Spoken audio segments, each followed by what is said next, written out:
Recording start in 5, 4, 3, 2, 1. Start. Now, sir, honorable members will recall that the bill was introduced in the House of the People on the 2nd September 2003. It has had a long history and in one form or another it has been before the public since the end of 1949.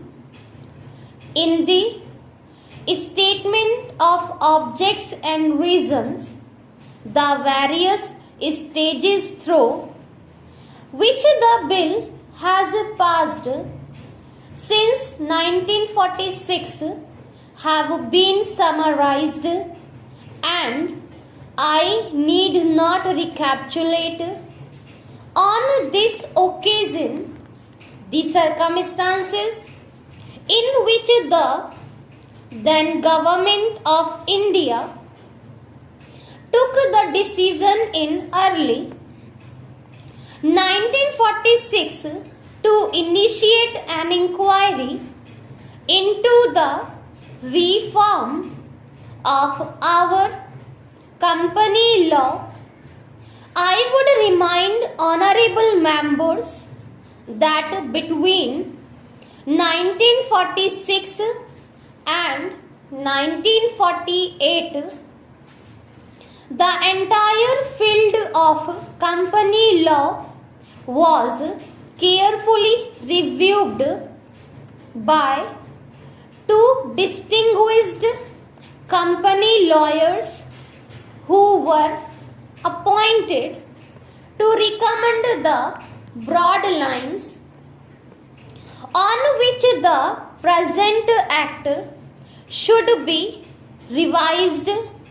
Their recommendations were examined in the then Ministry of Commerce, and certain tentative departmental views which emerged were circulated in a comprehensive memorandum to all recognized trade and industrial associations, bar associations, the high courts and the state governments, that brought us to the end of 1949.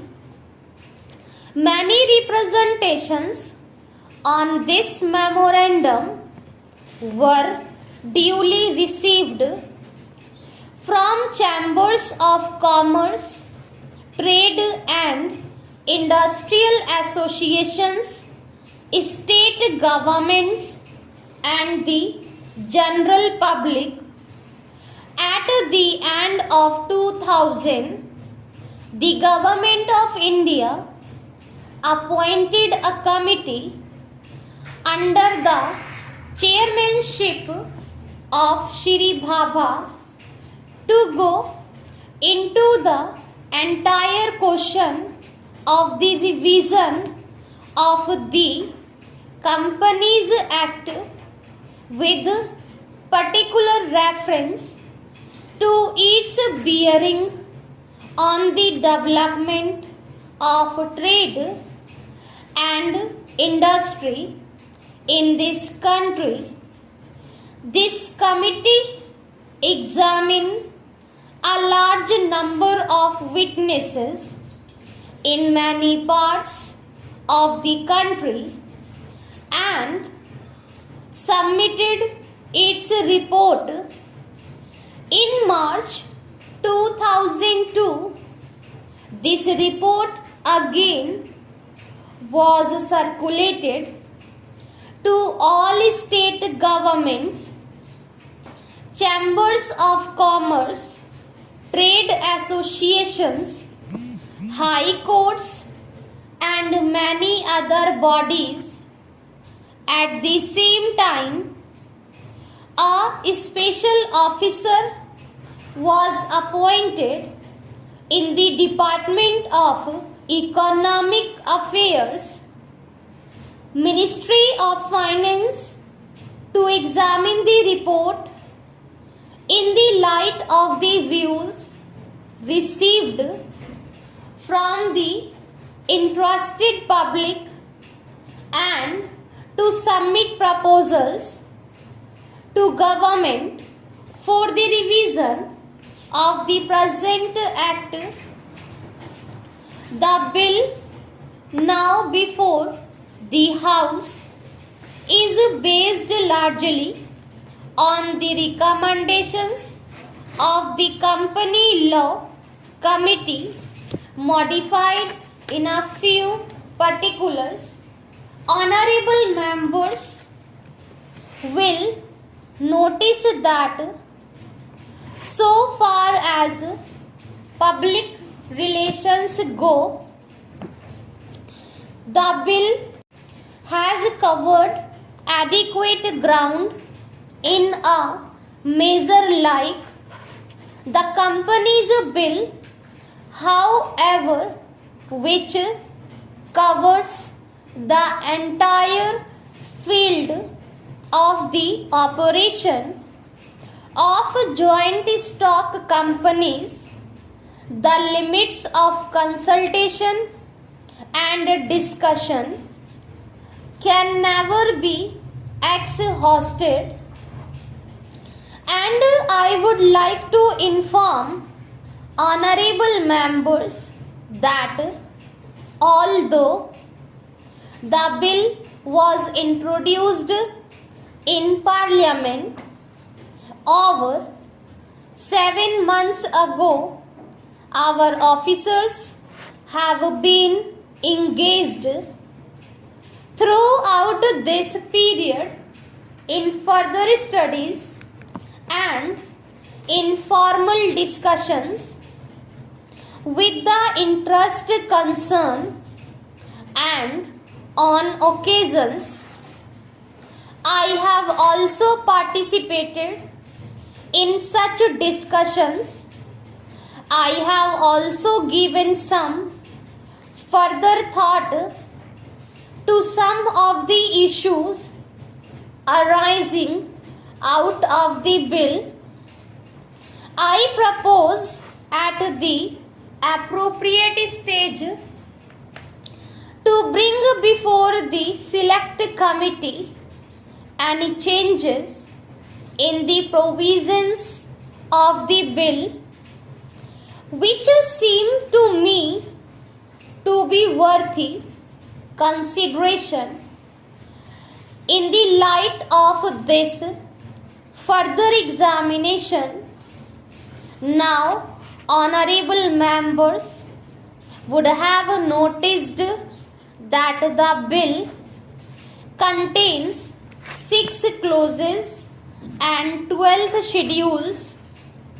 I think it is probably one of the longest legislative history measures in recent legislative history, but its size might be regarded as misleading unless I make a few comments. The bill is both, one must remember, a consolidating and amending measure as mentioned in the statement of objects and reasons. This is the first opportunity which has occurred since 1923 for the consolidation of the Companies Act. Advantage has been taken of this opportunity to redraft several long and complicated sections in the present act, which have been split up into large number of clauses. This is the largest single factor accountable for the increase in the number of clauses in the bill. New clauses embodying substantial changes in the present law would hardly constitute more than a small fraction of the bill. I would also draw attention to the structural changes in the bill to which a reference has been made in the statement of objects and reasons. The redraft of the bill and the rearrangement of the existing chapters in the Companies Act in a more logical order have, I think, resulted in a noticeable improvement in the form of the bill, and I hope will facilitate better understanding and appreciation of the scheme. I wish that the act, which came into effect long ago, was implemented properly. I know that the minister here is very earnest in implementing it, but unfortunately his colleagues at the state level are disappointing him. Unfortunately, no steps have been taken for trimming or toning up the administration at the state level and at the district level. They have to be taken immediately.